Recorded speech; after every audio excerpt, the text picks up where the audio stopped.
Thank you, everyone. Welcome to Tiger Tales from Bhutan, a webinar from the Bhutan Foundation hosted in collaboration with the Bhutan. Just one second, let me just take care of some logistics. Welcome to the Tiger Tales from Bhutan, a webinar from the Foundation.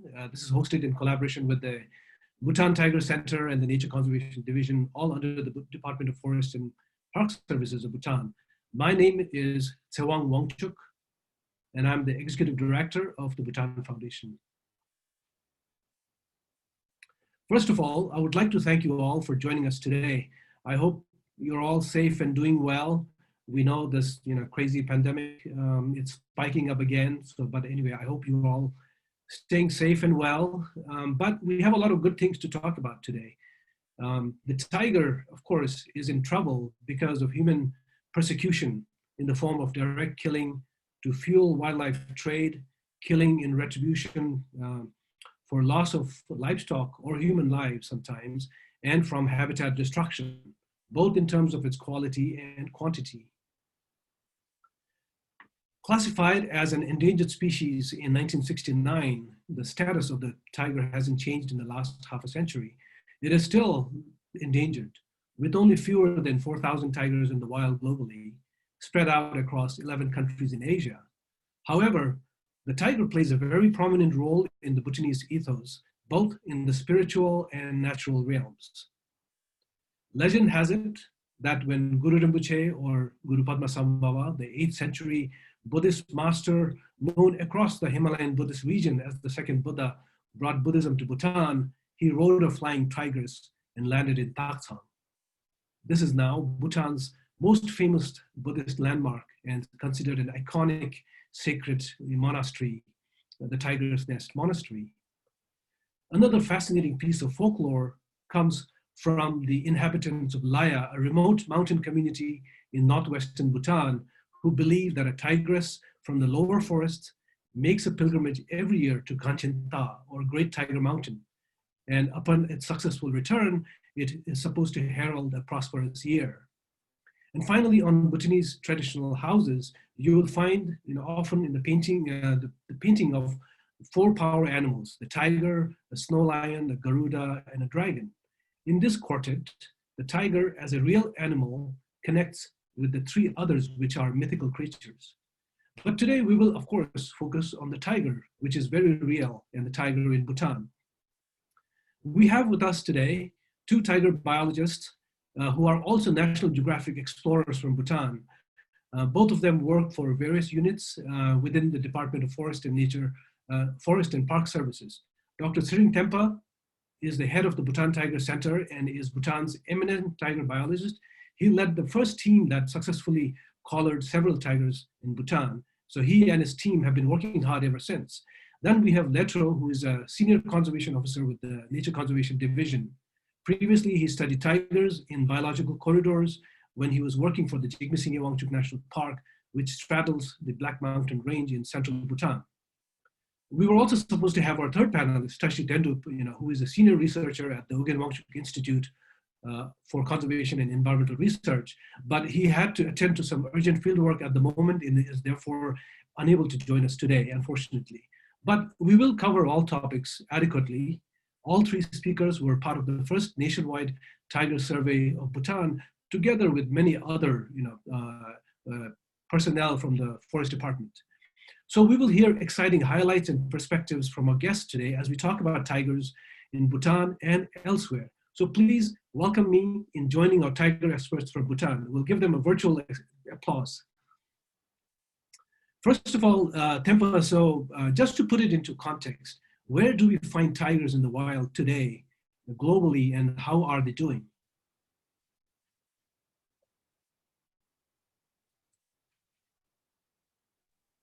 Theong, thank you so much for your very gracious introduction. I am here in Tenchuling, undergoing a 2 weeks training on handling of arms and uniform drills. So every now and then I may have a little bit of a disturbance.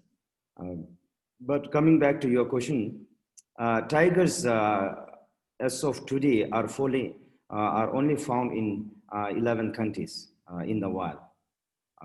We used to have 13 countries, 13 tiger range countries, but tigers from Laos and Cambodia have now gone extinct in the wild. Only in few protected areas they are doing well, and in many areas tigers number continue to dwindle, and they are still endangered, and the conservation of this iconic species is very important, and then Bhutan Foundation is leading this. So thank you for organizing this webinar, and then from here in Bhutan we are very happy to share this uh, um, our tiger conservation stories to all the guest here. Thank you. Thank you for that, Tempa. And also, since we have a lot of participants today from all over the world, actually, and we have many from Bhutan, all the others from Austria. I've seen from several parts of the U.S., France, all of that. So welcome again. And please feel free to drop your question in the chat function below, and we will have a Q&A section at the end. But so that we can have your questions lined up, and we will, make sure that we try to attend to as many questions as we can. So Thempa, you talked about the global situation of tigers. How about Bhutan? How are the tigers doing in Bhutan? In Bhutan, we have about 100 tigers. They seems to be doing very well within Bhutan. We have tigers all the way from 100 meters in the subtropical jungles in the south, up to 4,000 meters in the subalpine region in the north. And they are not only there, but they are found across the whole Bhutan. So in Bhutan, they are doing very well. And it is unprecedented that the Royal Bengal tiger is supposed to be the species in the plains, and they are doing very well even in the mountains, breeding everywhere. Thank you. Yeah, so I of course remember you led the first radio telemetry study on tigers in Bhutan and collared our own Bhutan's first tiger. The story is that now you and your team have become so good at capturing many species of wildlife, of course, including the tiger, that sometimes when you get a leopard in your study traps, you go, it's only a leopard. So how did you go about developing this important capacity for biologists in Bhutan? Our tiger colony team was trained in Thailand sometime in 2014. I must thank Bhutan Foundation for helping us to get ourselves trained sometime in 2014. We were 10 of us. So I'm very happy to report here that we are one of the 3 teams that can capture tigers successfully without harming the tigers as well as our crew members. We started in 2015 to capture tigers by adopting the method from Thailand. But then we found out that that technique was not working. So we had to improvise, and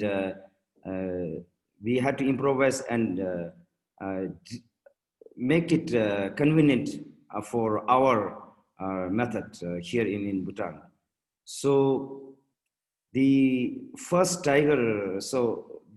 female tigers that was captured in 2017, we named her as Tenjel Zangmo. Now she has 2 fully grown cubs. Of course, she no longer have a collar on her neck. We have removed that. We know her hunting rate, her home range, and we still continue to monitor her through our camera traps. We have also collared 4 leopards, and as Chawang said, that that the leopards are a bonus to us for collaring tigers. But sometimes the collar for tigers do not fit very well for leopards. But anyway, like any additional information on their movement patterns, their behavior is a welcoming thing for science. So we do collar leopards too. Thank you. So being among tiger catchers sometimes presents interesting moments. I remember, Tempa, we were in an Uber in Washington, D.C., and as we were making small talk, the driver asked us where we were from and what we did. Bhutan, we replied, but he wasn't sure where that was. And then we jokingly added, because you were there, and then, Pema and others. We said, oh, yeah, and then we catch and study tigers. He shook his head in disbelief, and he thought we were joking. And then you showed him some photographs on your phone, and he was blown away. He said that he had a lot of important people riding his car, but never a tiger catcher. That was such an unforgettable moment. But seriously, and as you said, you and your team, this is about maybe about 3 or so teams in the world who can repeatedly and successfully capture and collar wild tigers. And this is very important to have that capacity in our own country. It's important for local biologists to have that capability and the confidence, but catching tigers must surely be challenging. And I'm sure you have a lot of harrowing stories. Would you like to share one? I always joke with my colleagues and crew members that catching tigers, is not a children's play, but it's an undertaker's play. Of course, we no longer, collar tiger and capture to now. We have stopped almost a year now. But while we were catching tigers, we all know that tiger is the most powerful animal in the wild, and catching tigers is by no means an easy feat. A tiger is a tiger, and when it roars, the whole ground under you vibrates. It once happened that when my crew went for monitoring uh, a tiger just jumped in front of him, and he was frozen there, not knowing what to do. So his friend had to pull him back, and later on he told me that he wanted to resign from a tiger research because he was so, scared and was literally, shivering. And later on he fell sick, in fact, and we had to perform like appeasement a ceremony for the local deity, and then this kind of things happen on a regular basis, but we are prepared. We have a regular simulations and mock drills. We try to keep everything under control. So but then tigers, when they are caught, they do not panic like other species like leopard.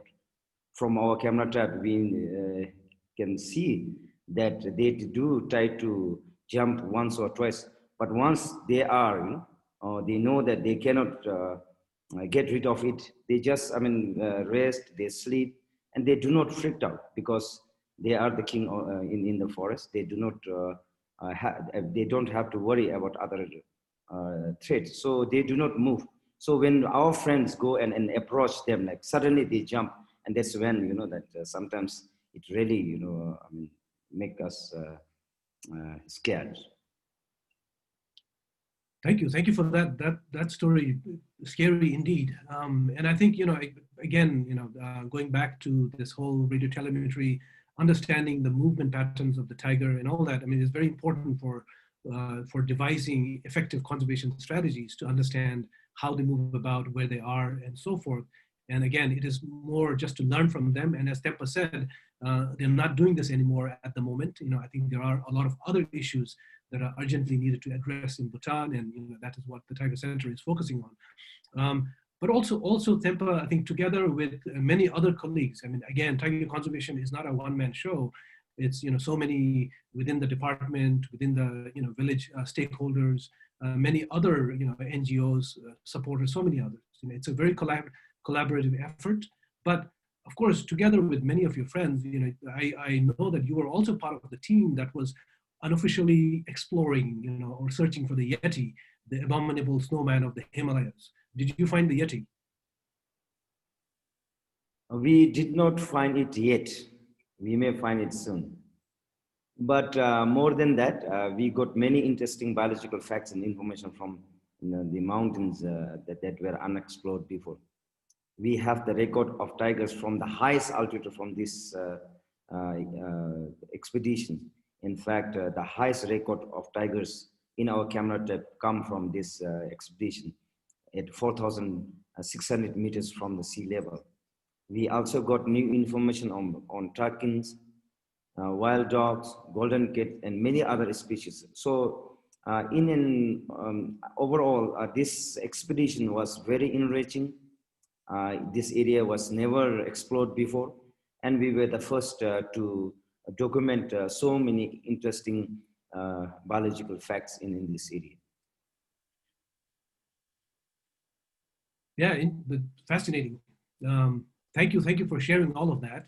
Now let's move on to Leto. And this is now a question for you, Leto. So you worked in one of the most mysterious parts of Bhutan, the Jigme National Park in central Bhutan. And mysterious because there's a lot of folklore that comes out of that part of the country. Much of the park, covers what the Black Mountain Range, or what is known as Cho Dursing locally. Not many people know this, but even to this day, you will find the ruins of the first Swiss house built by Fritz Maurer in the 1970s in the Black Mountain. It's still there. When they tried to start a dairy farm, later on they moved to nearby Gogona and then on to Pontang, which is also why we have the Gouda cheese and all that coming from Pontang at the moment. So different studies carried out in this park showed its importance also as a tiger stronghold. So can you share a little bit about your experiences from this park, Leto?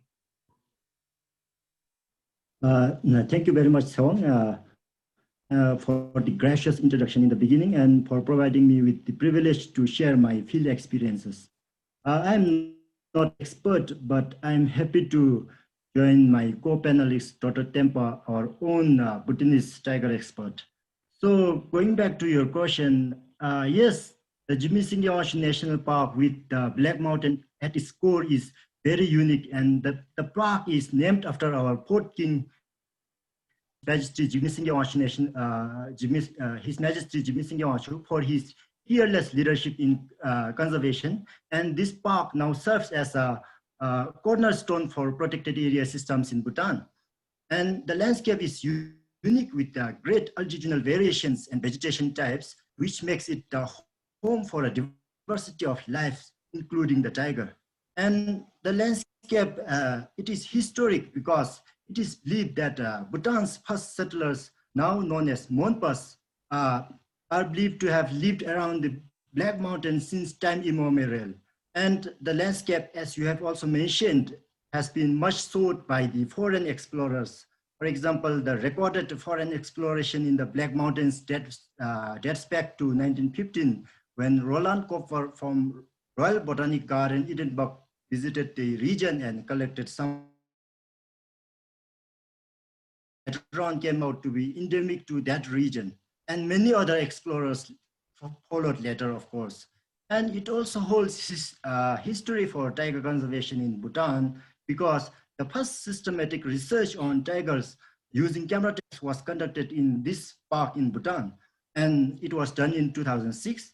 And for the first time in Bhutan, Jigme National Park is the lone protected area which has the estimate of tigers in Bhutan. They have recorded around 8 individual tigers. So for me, it was really a great opportunity to follow the footsteps of early explorers and researchers and explore beyond what they have explored, thanks only to this majestic animal, the tiger.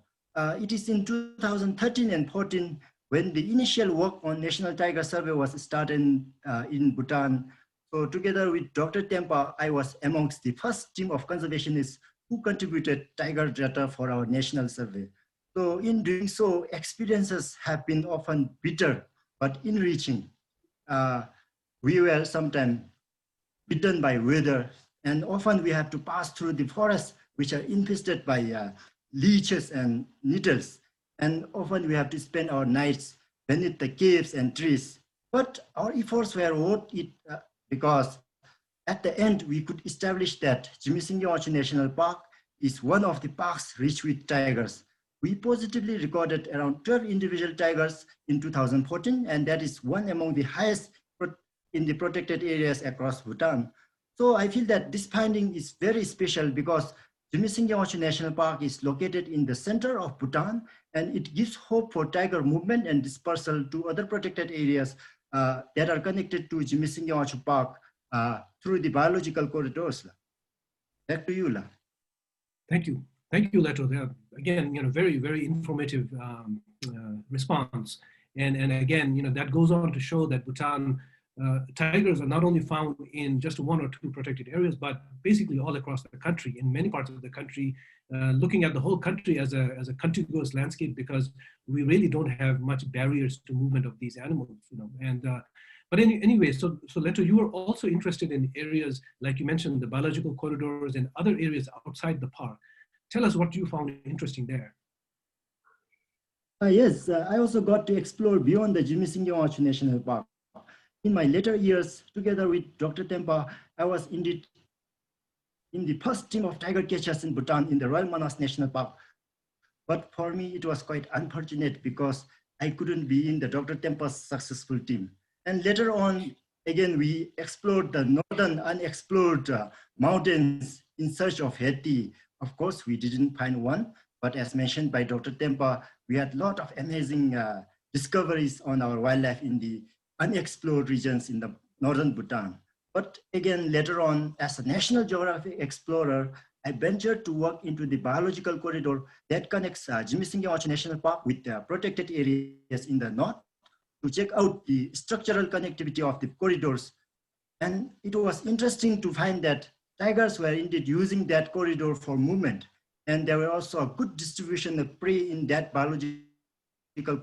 So it indicates that our biological corridors in Bhutan are really functional in terms of tiger dispersal and movement.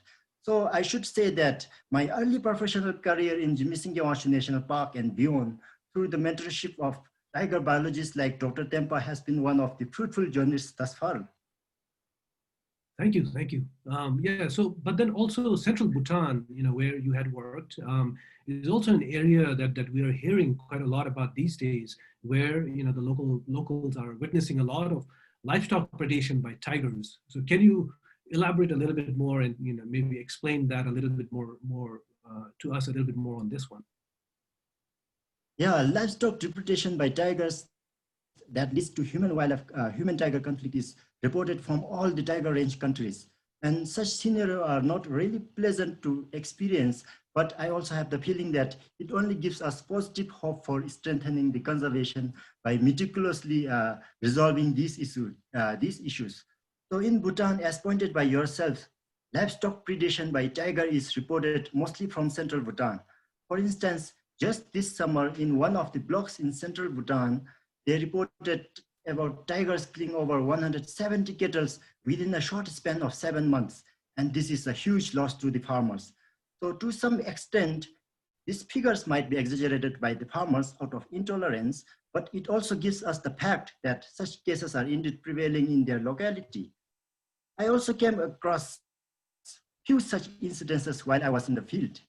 For example, the yak that was belonging to one of my cousins was attacked by tiger and later it succumbed to the injuries in the biological corridor back in 2018.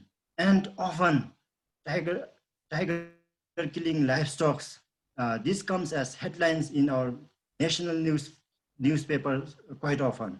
So looking into this perspective, I think it's also important for us to know why it is so rampant. So in Bhutan, it can be based on two assumptions. Firstly, our National Tiger Survey of 2015 found that central Bhutan have a high density of tiger. For example, Jimmy National have tiger density of 2 tigers per 100 kilometers square. And we also have the second assumption that in central Bhutan, we have a lot of agro-pastoralists who rear huge number of cattle with migratory free grazing practices inside the protected areas. And this makes the animals quite susceptible to the predator attack. So for instance, Jimmy National Park also serves as an important pasture ground for a good number of herders, and the BC8, which I later on worked, is serving as a good pasture ground for the yaks over hundreds during the winter. So there might be a strong correlation between the tiger numbers and the livestock population in the locality. But I also should mention that in Bhutan, currently, we don't have a knowledge on prey density. So it is to ascertain if there is a shortage of wild prey for tiger or too much encroachment of livestock by the livestock into the tiger habitats. But nonetheless, it should be noted that in Bhutan, humans and tigers, they have historically coexisted. So I feel that there should be a way to ensure a balance for such scenarios. Yeah, thank you. And again, continuing on, on that note, as you mentioned, when tigers or other predators are doing well, of course, often our people have to share the burden of economic loss through the loss of their precious livestock, which, in many cases are also significant, portions of their livelihood. So as you pointed out, this has become an urgent problem in central Bhutan. Can you suggest what some of the solutions to this problem could be? Yes, for the farmers, it is a great financial burden and lots of inconveniences. Just for an instance, right now as we are talking, wild dogs are very active in the village where I come from. Last year, my sister lost 2 cows to the wild dogs, and this year she had to guard her cattle in the forest every single day. So this gives her a lot of inconveniences to her in compromising her other household chores and farming works. So I think it is important that in Bhutan, we are glad that government have recognized the issue long time ago. For example, Bhutan once has a tiger conservation fund, and later there was a livestock insurance scheme to compensate the livestock lost to predators. And it was started as early as 2000. But due to some issues such as sustainability and problem in the scheme management, they had to be stopped. But we also have a broader vision of establishing an endowment fund to provide gratia for the losses that our farmers incur. And I hope that such a vision will materialize soon. So in the meanwhile, I also feel that we should really enforce our effort towards establishing a livestock insurance scheme so that conservationists can respond positively to the farmers in times of predation. My interaction with the farmers during my study in 2018 also found that people expect the government to compensate for their losses. So without such incentives, it is quite likely that in the long run, people will retaliate, and this will have great consequences, both for the conservationists and the farmers. So, moreover, I feel that we should also listen to the farmers on how best we can mitigate the issue, because our people, they have been living in harmony with nature much before the conservation interventions were put into place. So if we delve deeper into the local society and to deal with the peoples, I feel that solution might be just there. And we could also explore what better incentives they are aspiring in lieu of the losses they suffer. Because like we already have some good examples of creating such scenarios in northern landscape of Bhutan, where conservation-oriented festivals are organized in the communities and giving them the ownership so that they can become the custodian of environment around them. And a lot of researches were also done in Bhutan as well as abroad, and they recommend livestock intensification and pasture improvement. So this could be some of the options which Bhutan can also put on trial. But for transhumans practitioners with a huge number of cattle and yards, I feel that this is not a really good solution. So we should look for alternative opportunities. And I also feel that we should look into the real ecosystem dynamics of prey and predator, because earlier we don't know the status of prey species in Bhutan. So is it the really lack of sufficient wild prey that leads to the tigers attacking domestic animal? So such questions need to be solved by the conservationists. So all these actions I feel are doable, and considering our political will and with support from the conservation partners and farmers alike, I feel that in the long run, we can ensure a landscape of harmonious coexistence between wildlife and communities in Bhutan. Thank you. Very informative. Again, covers a wide range of issues and possible solutions and all that. So now back to Tempa. Tempa, you have had a lot of experience working with communities throughout Bhutan through the Bhutan Tiger Center. And of course, when I say that, this is also in collaboration with many other, either Manas National Park or other, Jigme-Singye-Wangchuk National Park, the territorial Shemgang Forest Division, and so forth. So can you tell us a little bit about your experience, dealing with human-wildlife conflict? Do you think that this kind of conflict increases the threats to killing tigers in Bhutan, or does that still exist in Bhutan, for instance? Well, Chewang, the most important threat that can undermine our tiger conservation effort in Bhutan is human-tiger conflicts. Over the last couple of years, the Department of Forest and Park Services had identified human-tiger conflict hotspot and started intervention to mitigate human-tiger conflicts. We know that we cannot get rid of this human-wildlife conflict problem, but at least we can mitigate it.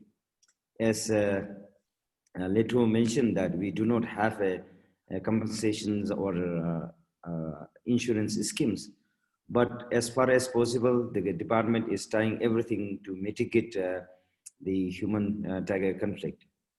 We have started a hunter to hermitage program, for example, in Royal Monastery National Park with the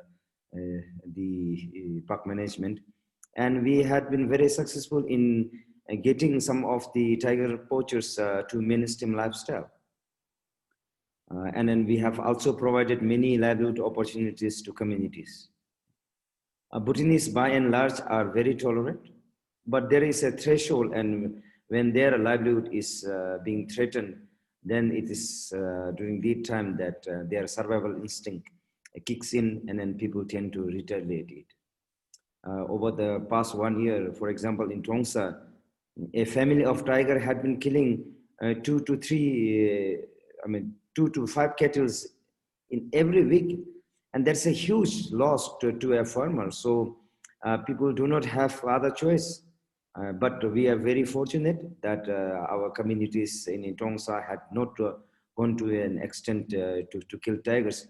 But when this kind of when this kind of severe conflict occurs, like people can retaliate and then kill tigers. Another threat that we see in tiger conservation in Bhutan is the inadvertent killing of tigers from snares and tapped, meant for other animals like wild pigs and then others. And then once they see dead tigers, people know it will fetch a lot of money. So they do gradually make into an illegal market. But however, in Bhutan, organized and syndicated poaching for tigers do not happen. But then from across the border, we do have few incidents of tigers being poached by people coming across the border and then hunting in our parks in Bhutan. So human-wildlife conflict and sometimes inadvertent killing of tigers are the two most important threats that can undermine our tiger conservation in Bhutan. Thank you. Thank you, Thempa. So that goes on to highlight that tiger conservation is a continuous effort. We have many, we have very strong policies. Let's say, for example, the government, the country has always had progressive, sort of forward-looking conservation policies led by, of course, none other than His Majesty the King and so on. I think, but it is a constant struggle. I know it is very difficult, and it's a constant effort requiring a lot of support.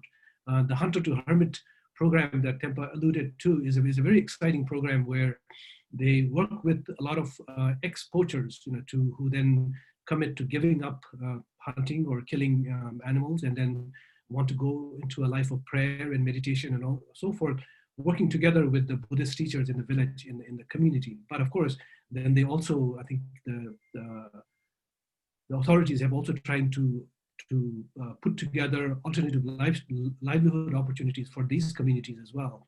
So these are all, very interesting programs.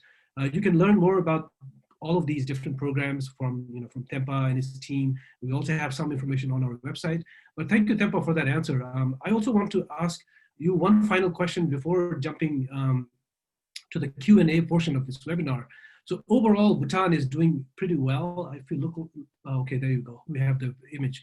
Bhutan is doing pretty well in conserving its tigers, relatively speaking, right? If you found, you have found many evidence of tigers with cubs, sometimes 2, 3 cubs who then survive into maturity and go on to establish their own territories. So one would think that the tigers are actually thriving in Bhutan. But would you mind also sharing your thought with us all? What do you think about the future, of tigers in Bhutan? And then maybe expanding from there, even globally, is there hope for the fate of the world's tigers, and which are some of the areas that you feel that the global conservation community could focus on in this century? Thank you, Cheong. We started the long-term tiger population monitoring in Bhutan in 2010 in Royal Manas National Park.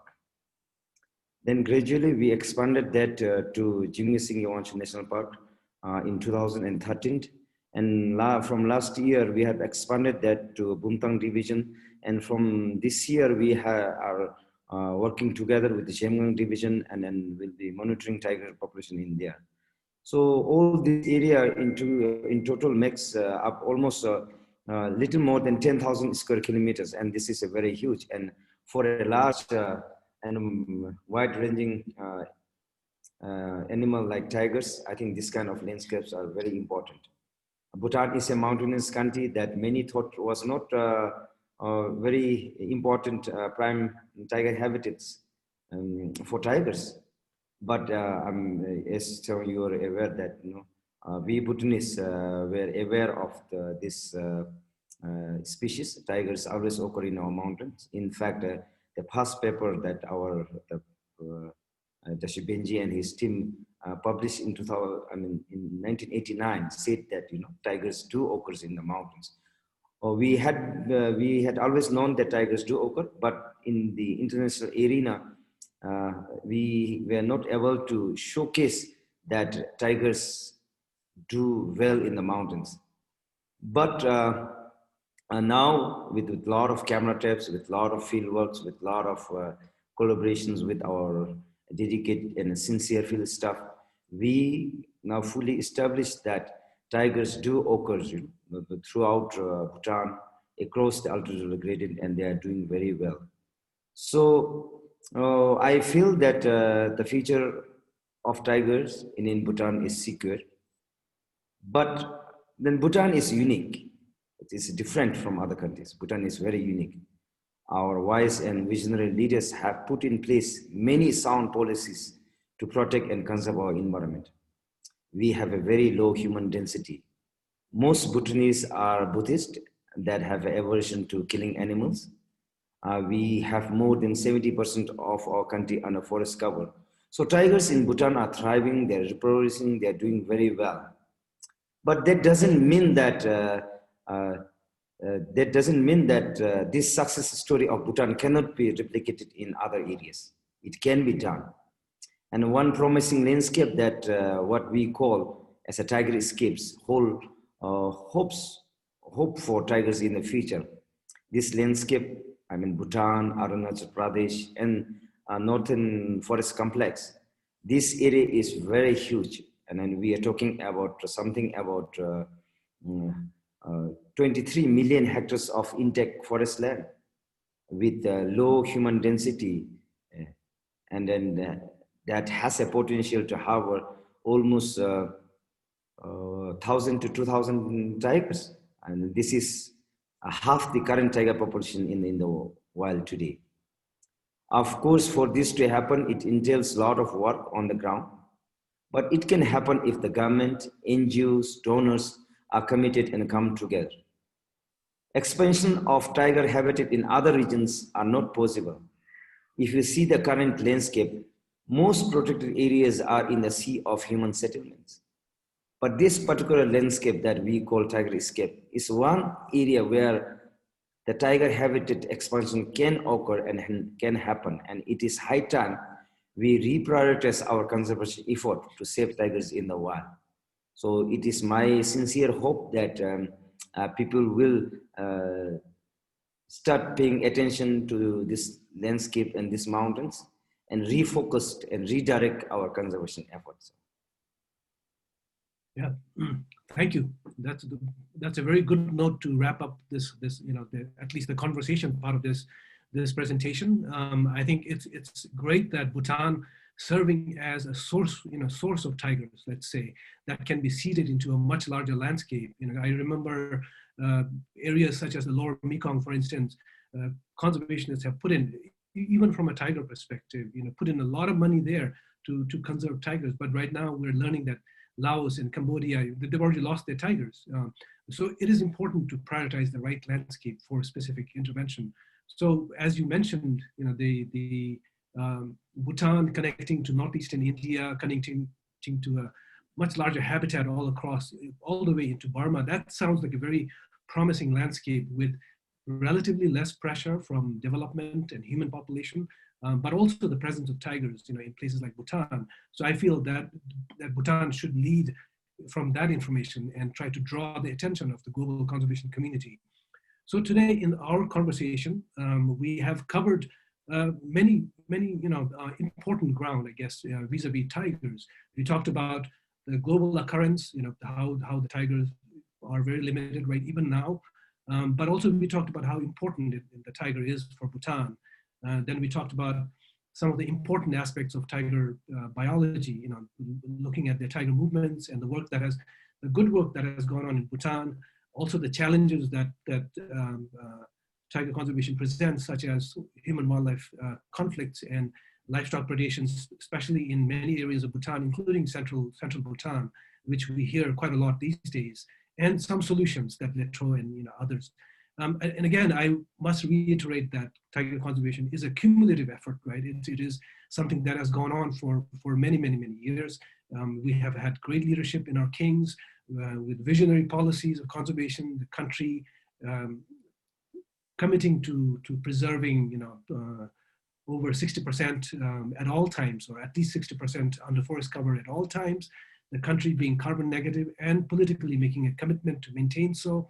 And all of these, I think, work very well in the favor of Bhutan, presenting itself on the world stage as an important, source of tiger conservation.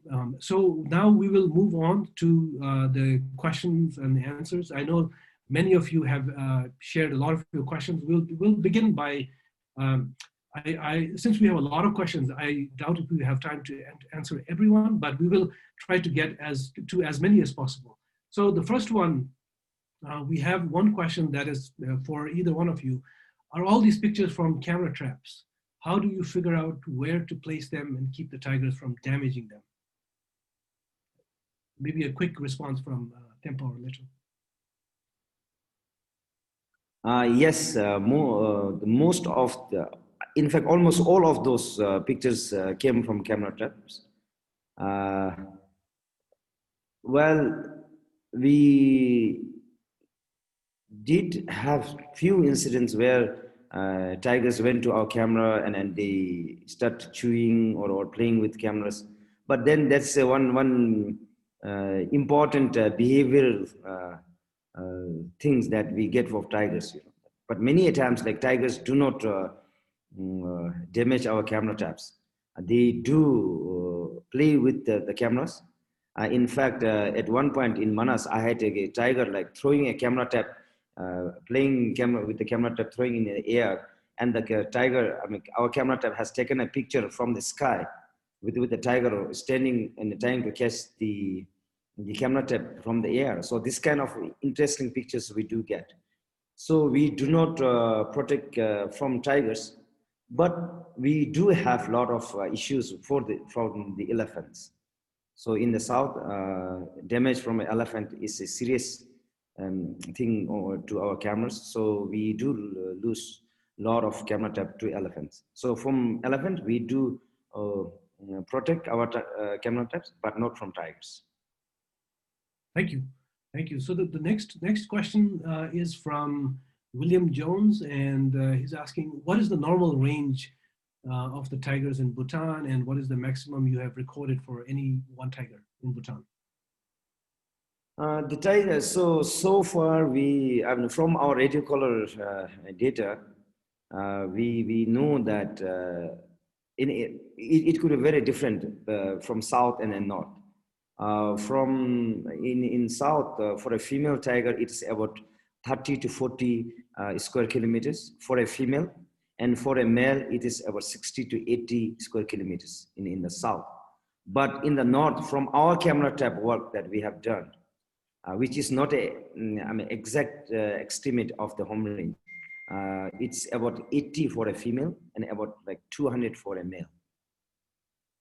Thank you. The next question is from Francoise, and the question is, hello, thank you for your presentation. Living partly in Taksi, Trongsa, I'm aware of the tiger's predatory habits. Two questions. What is the estimate territory in which a single tiger roams? I guess that's kind of, you answered that a little bit. Have you collected folk stories related to tigers? So maybe the second part, Leto, if you want to take that on. Yes. When we visit the local villages, often people tell us stories about tigers. So there are a lot of folklores about tigers in our communities.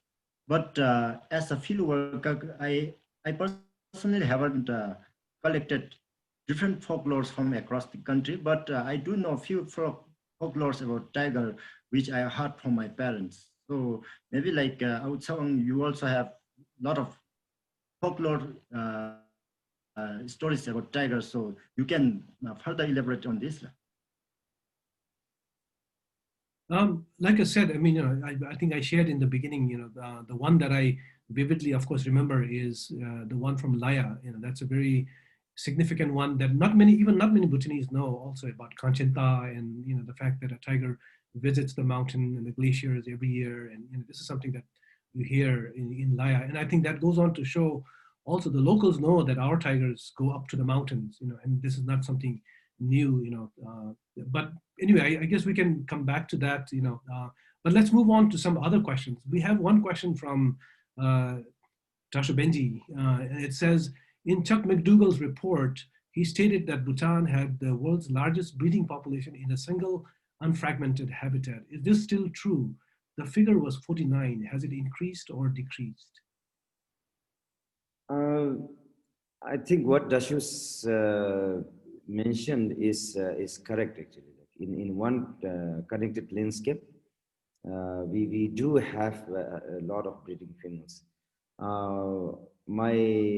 Our latest estimate is about anywhere from 40 to 60 individual females that are in Bhutan and in breeding. But to get evidence of all breeding females on our camera trap is very difficult. But from our estimates, the number of females that we have in the country is about anywhere from 40 to 60 individuals. So I think that is still so.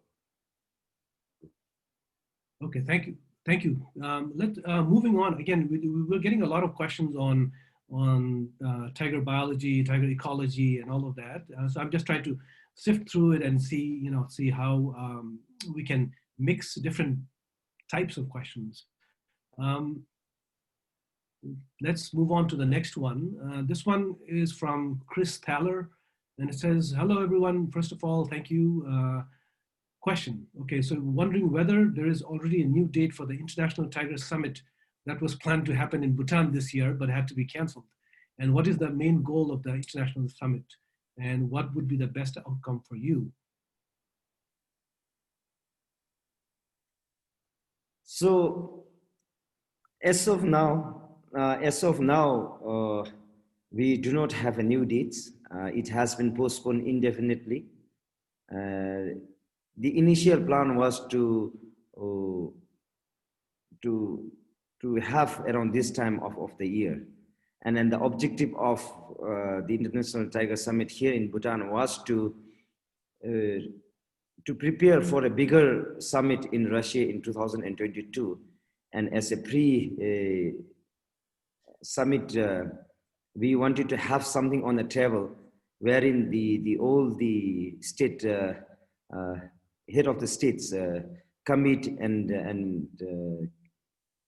accept some of the proposals and some of the future plans that we wanted to propose from the Bhutan summit.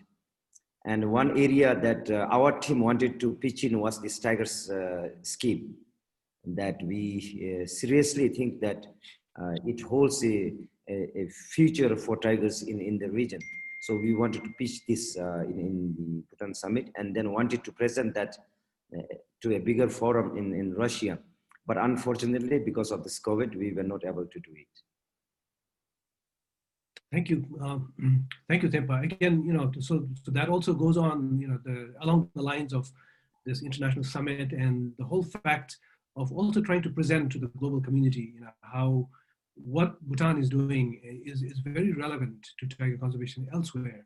And again, misguided conservation investment. Let's say, for example, when people look at a lot of different islands with, small population of tiger, with not a whole lot of hope for expanding tiger population beyond that particular island park.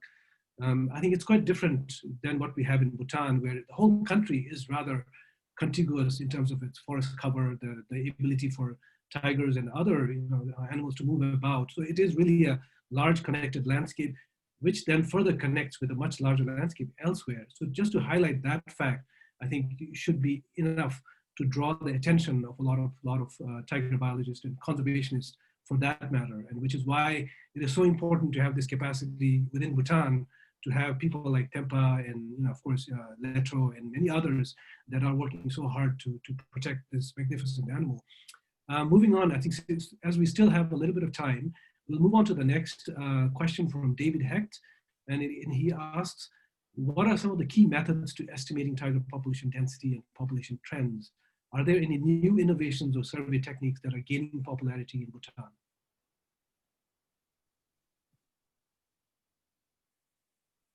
Should I respond to this? Yes, please, yeah. So in Bhutan, we rely, for a tiger, we rely on camera trap. And during our last nationwide tiger survey, we use a special mark recapture model to estimate the tiger number. And I think as of now, this is still the latest method that is available for the tigers. But for prey and other species, we use, because conventional method like land transit and other survey methods for ungulates are not possible in Bhutan. So we still rely on our camera trap using other methods like unmixture modeling or occupancy modeling. So we are doing that for the prey. But for a tiger, we are using a special mark recapture model. And you have asked about the demography and population trend. As of now, we have not done this demographic and population trend analysis, but we are working on this for Manas National Park, because for the last 8 or 9 years, we have a long-term population information. But for the overall Bhutan, we do not have this, and we have not done this. But for our permanent monitoring plots or station area for tigers, we will have this information, but maybe in next 6 or 7 years, then we will have a clear picture of like what are the recruitment rates, what are the chances that we can have a clear picture of the population trend after 6 or 7 years in the whole Bhutan. But for Manas, in next 6 or 7 months, you will have a paper ready for that. So we are working on that. Thank you. Yeah, and again, both of you were instrumental in instrumental parts of the first nationwide tiger survey. I guess the next one is coming up soon, and I think in addition to that, I think if we have had Tashi Dendu also on the panel, as we previously planned, we also talked about genetics, right? Using non-invasive genetics in coordination with the other camera trapping and other methods, also to look at population estimation. So there are several different methods that are available to a biologist today. Let's move on to the next question from Stephen Couchman. Has COVID impacted your work in tiger conservation? If so, how?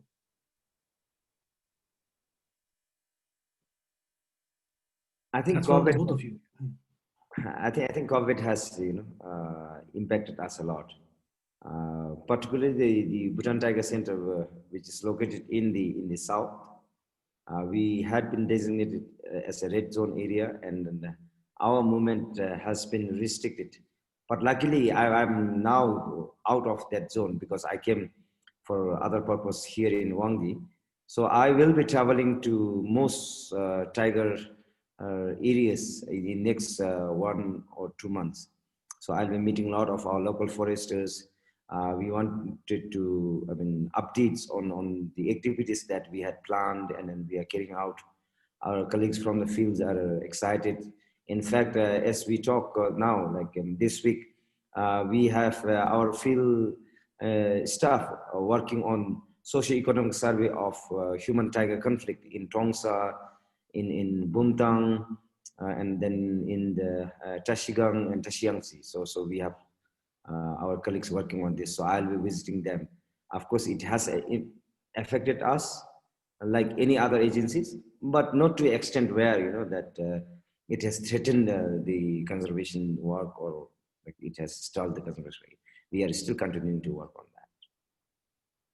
How about you, Letro? How has COVID impacted the work with you?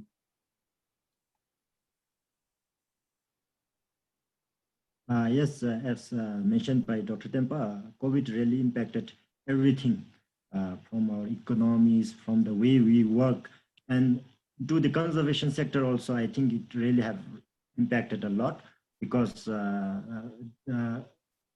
as mentioned by Dr. Tempa, like in Bhutan, we have been designated into different zones and much of the conservation works in the south is not very convenient. And in the north, to some extent, we are doing our regular duties. For example, in the last 2 months or so, we have been patrolling the mountains and could ensure the safety of the mountain ecosystems. But in the south, I think it's having a adverse impact. But having said that, I think our southern borders are properly secured by a lot of security forces, both from our forestry department and from a lot of other agencies. So I think that is also contributing positively towards our conservation works. So I should say that there is a balanced effect of this COVID to conservation works in Bhutan. Thank you. Yeah, good response. I think given right now with this spike in coronavirus cases all across in many countries all across the world, Bhutan has been handling relatively well. Thanks to very great leadership and compassion, beginning from His Majesty on to the Prime Minister and the Health Minister, and of course the many hundreds of frontline workers, the volunteers, the health personnel, and even forestry personnel too, who are all protecting the country from entry of the virus, the spread of the virus, and all that. So these are challenging times, but at the same time, I think it is a great opportunity for us, for the Bhutan Foundation, to be able to bring all of you to the world and let everyone else hear about all the good work that is going on in Bhutan, despite all of these challenges. Funding is still a challenge, right? So we still have a long way to go in terms of the endowment, for human-wildlife conflict and so forth. So if anybody, I think with that, it brings us to the end of this wonderful presentation. Thank you all for joining us. And if you need more information, please check our website, send us an email, contact, to get in touch with Leto or Tempa, and if you have any questions, really. So again, thank you all for joining us, and we will, see you. Hopefully, we'll see you again soon for our next event. Thank you very much. Thank you. Thank you. Thank you to all the viewers.